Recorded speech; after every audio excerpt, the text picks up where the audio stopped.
Okay, it's officially noon. It looks like we're about to kick off now. So I think we've just started to go live. Hey, everyone who's watching, this is Spencer Culver. I am the advocacy specialist for the Alliance for Healthy Kansas. I'm here with our fourth installment of our Medicaid expansion town hall series. Today, we're going to talk about the effects of Medicaid expansion on family finances and the effect of food and housing insecurity on health.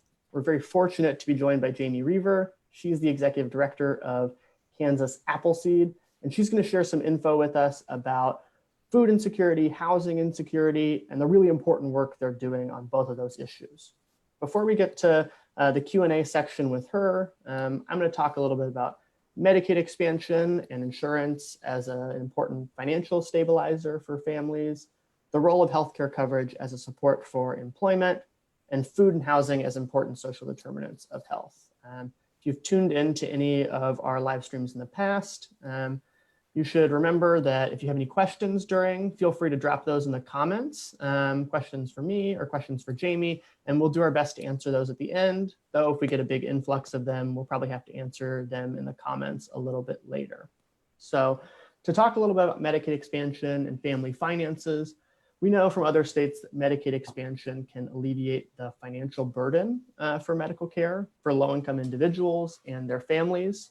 In other states, we've found that Medicaid expansion has been able to reduce medical debt, unpaid bills, the referral of unpaid bills or medical debt to third-party collections agencies, and it can improve the credit scores of those individuals who gain coverage. Additionally, Medicaid expansion has been proven to be effective at helping individuals gain employment and retain employment because it improves their ability to access medical care and afford insurance to receive that care, which helps them get healthy enough to return to work and healthy enough to stay at work and retain those jobs.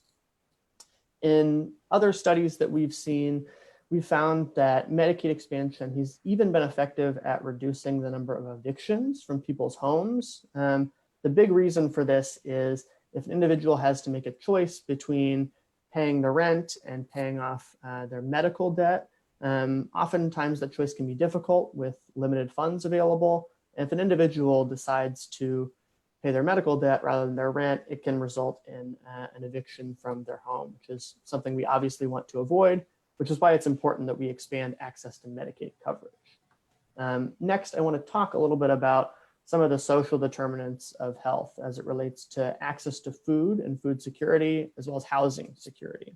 So first, for food, there are pretty significant health consequences to food insecurity.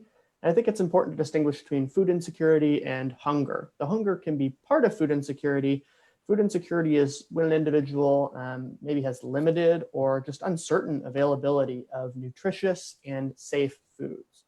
And there are some pretty significant consequences to being food insecure, particularly on mental health. Those who are food insecure can sometimes see higher rates of depression or anxiety that they face. And another thing that data has found is that people with little money or limited disposable income can turn to cheaper and less healthy food options, which can increase the prevalence of diabetes and hypertension, and can even increase the risk of obesity, though deep and persistent hunger can definitely affect this as well.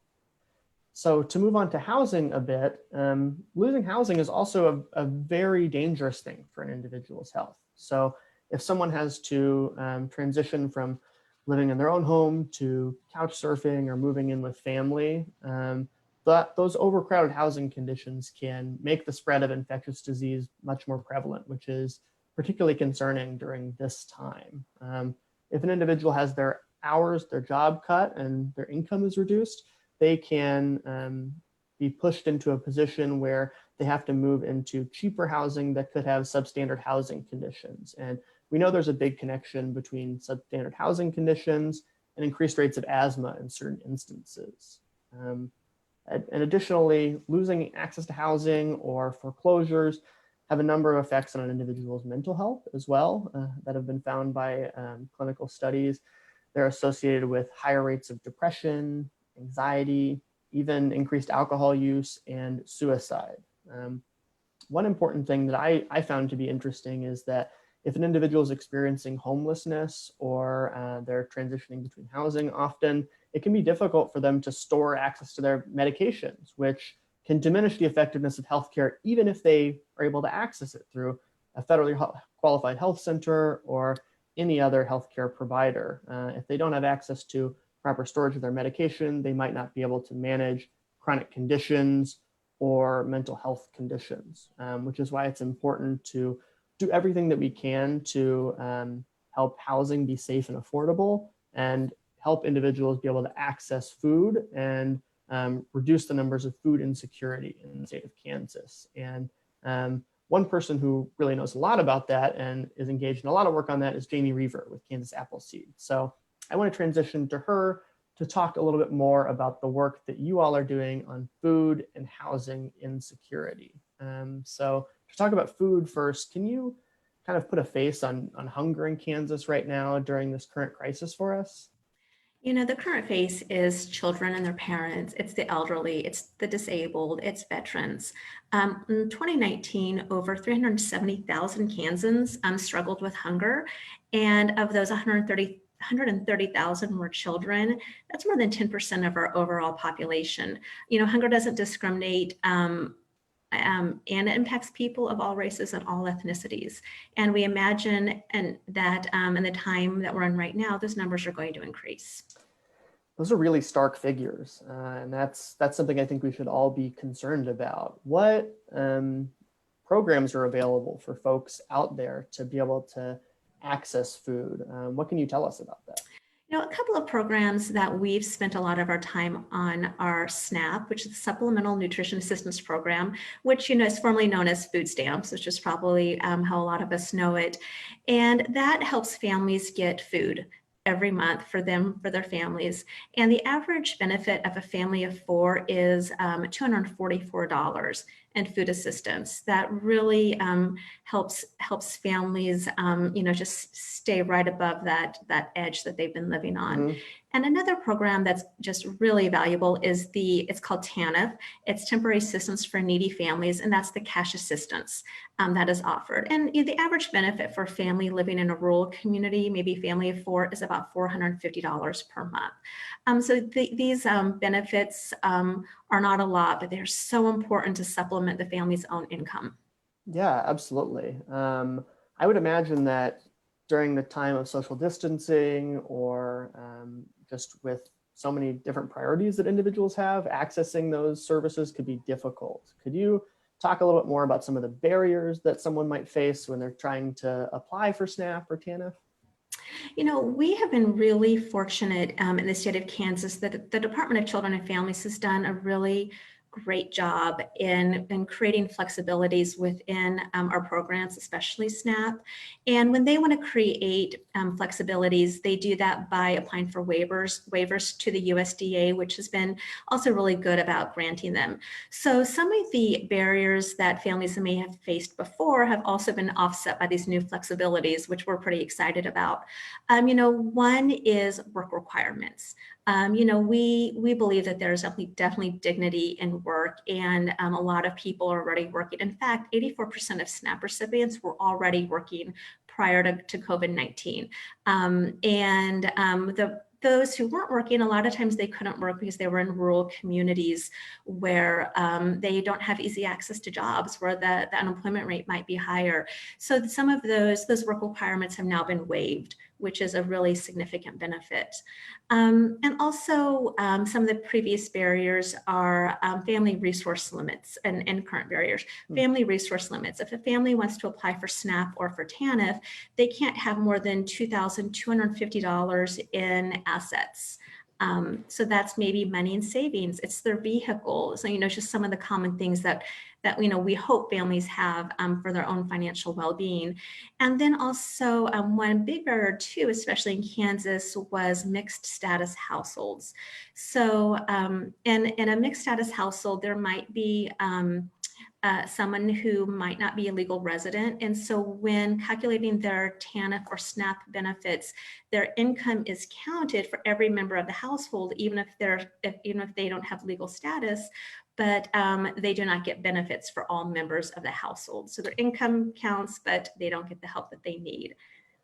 See, well, it's good that DCF and the USDA have been flexible in responding to this crisis to make it a little bit easier for folks to get access to care, but it seems like we do have more work to do to reduce food insecurity. So earlier I heard some reference to pandemic EBT, and I wasn't able to really get a good grasp on what that was. Can you talk a little bit more about what that program is or what that service is for folks? Yeah, this is probably one of my favorite flexibilities that has come down in light of COVID-19. So pandemic EBT. So EBT is, you may have seen that at the grocery store, when you're going to pay, when you want to use your debit card, or do you want to use EBT? So EBT is the mechanism by which individuals can access their food stamps, their SNAP benefits. And so pandemic EBT is a program set up for families who have children who participate in the free and reduced programs at school.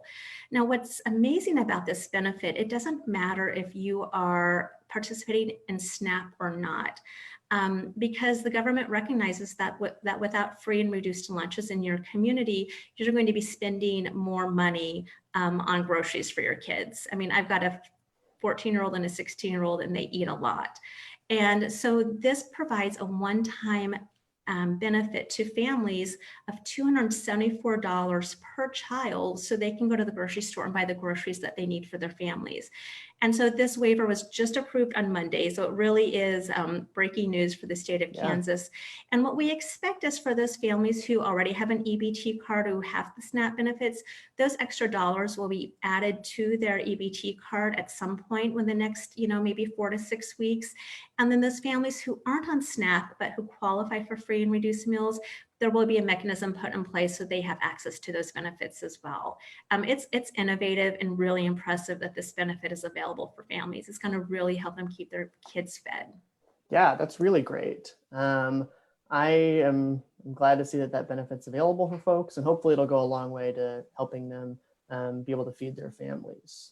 Speaking of which, I want to transition to talking about hunger among children, which you mentioned earlier is a pretty significant problem. And I wanted to talk more about summer food programs. So ever since COVID changed our lives, we've been hearing more about summer food programs. Can you talk a little bit more about what those are and why they're being applied now in the spring?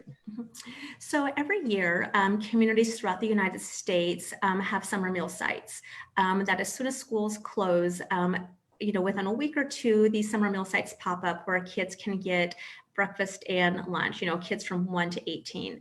And it's a summer program. And once school buildings closed for the summer, we knew that the state knew that we had to keep feeding kids. And so that was the model they used to implement feeding sites for children. So we're using the summer food service program model to make sure kids are still getting food.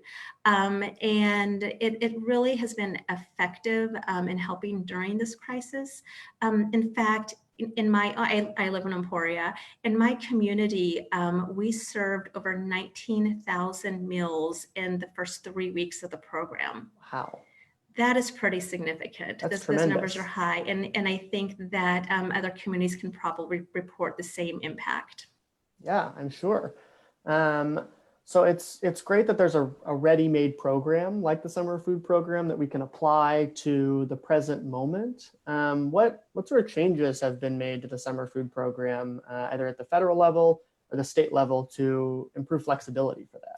Oh, there have been some good ones made in the last couple of weeks. Most notably, I think, is grab and go meals.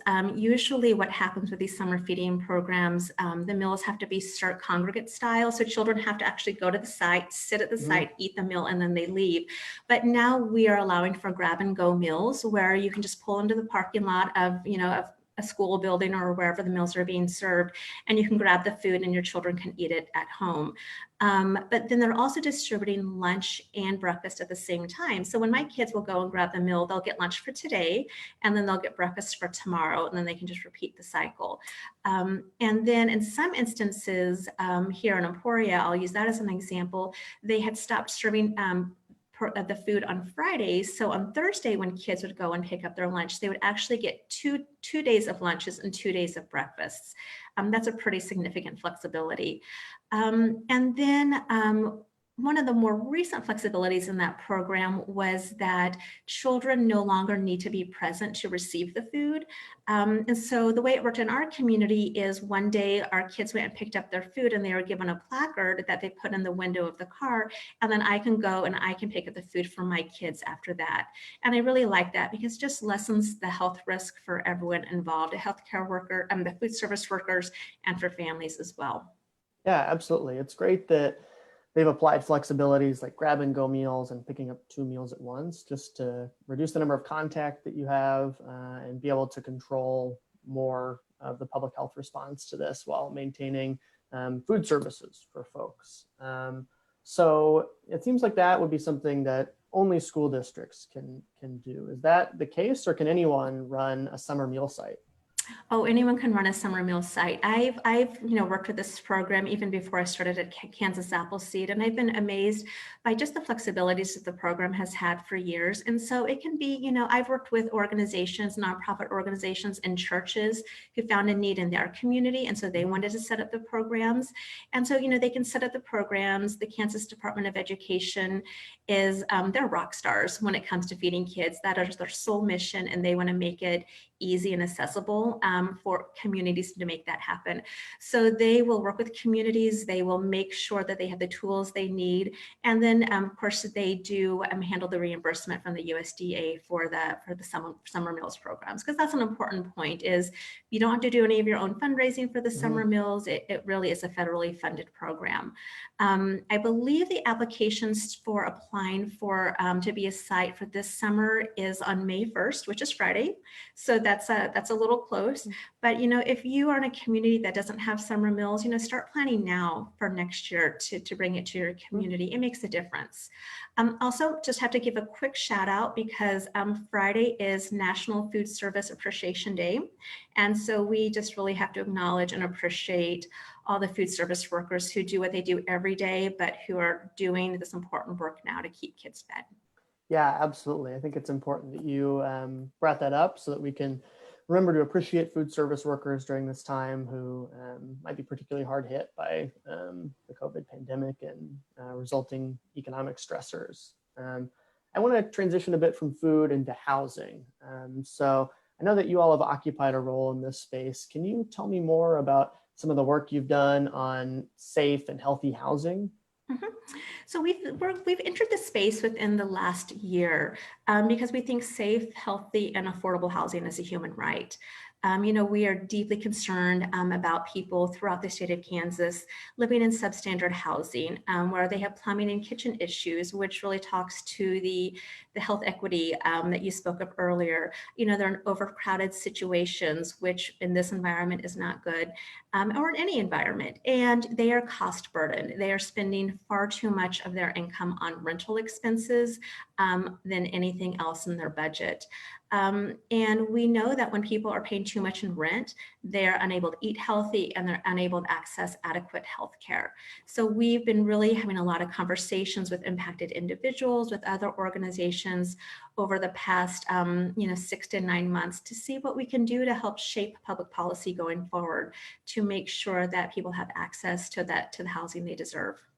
Yeah, that's incredible. It just kind of goes to the point that if you have less financial resources, a lot of these things can be more connected than if you have more money, just because you have less to go around. You have to make more sacrifices. So I think it's important to lift that up. Yeah, and substandard housing is an issue in many communities. And I had actually talked to someone who was super excited to move into a new home. It was a rental, and the rent was, reasonable. It was about $450, $500 for 1 or 2 bedroom home. The house had some issues, for sure. But the person thought that they would be okay. But then when they got their first winter gas bill, the gas bill was higher than their rent. because of the quality of the housing was so Whoa. poor. So, the utilities piece is also really critical, Yeah. because, we talk about, the financial impact of rent, but it's the utilities that can also be out of proportion. Yeah, poor insulation or having windows that Mhm. aren't sealed properly can really increase those costs too. That's, I think, something important to bring up and consider. Speaking of utilities and rent and mortgage payments, I know the governor has taken some actions on these. There's been some confusion and uncertainty around those executive orders. Can you unpack that a bit more and tell us about the executive orders she signed around those issues? Mhm. So she's signed 2 executive orders. The first one is Executive Order 2010, which is an executive order that pauses evictions and foreclosures in certain cases. And that really is if there is an inability to pay your rent or your mortgage payment due to COVID-19. This is temporary. It ends on May 1st or when the emergency declaration ends, whichever comes first. So that May 1st is Friday. So we'll be curious to see if that executive order gets extended. Okay. And I think it's really important to note that it is not a waiver on paying your rent or your mortgage, that once the executive order ends, you will still be responsible for making those payments to your landlord or to your bank. Okay, so if you, because of COVID-19, were unable to pay the April and May rent, assuming that the executive order is not extended, you still have to pay the whole sum when June comes around. Is that what you're saying? You will still have to pay it, the whole sum. And hopefully landlords will will have some flexibilities, but it is really up to them. So, at Appleseed, we have definitely been encouraging renters to talk with their landlords, to make a plan, so that way you're not charged with 2 or 3 months of rent at one time with an inability to pay. Have those conversations now before it all comes due, and talk to Yeah. your fellow tenants to see what they are, because there's this great opportunity to form a coalition within your own rental facility, and talk with your landlord together. Yeah, I think that's great advice. So we've gotten some questions in the Facebook feed. The one I'm seeing is from Sister Therese. She says, can you say a bit more about EBT at $275? Is this a federal program or a Kansas program? And she wants you to say that, or to attest to the accuracy of whether 84% of Kansas SNAP recipients were working before COVID. We have so yes, so that was before COVID, the 84%, and that research is accurate. And the $274 per child, that is the additional funds that a family who have children participating in free and reduced meals will receive. That is really new information that just came down Monday. So I'm sure DCF is still working out the logistics of how that will work. Okay, so And that is through the USDA. Okay, so the USDA has said if you have a child who's on free and reduced meals, you get $274 through EBT per month per One kid. time. It's a one-time payment. That's good to know. Well, I think that's the only question that I'm seeing on our Facebook. I'll give people a little bit more time to drop a question if they have one. But in the meantime, I just want to say thank you, Jamie, for bringing to light a lot of these important issues around food insecurity and the executive orders around housing and housing insecurity that we talked about earlier. As always, thanks to Kim for providing ASL interpretation services so that this meeting can be as accessible as possible. With that being said, I don't see any more questions on the Facebook feed. So I think we'll end here. Thanks so much. Great. Thank you so much. Yeah, thanks for tuning in, everybody.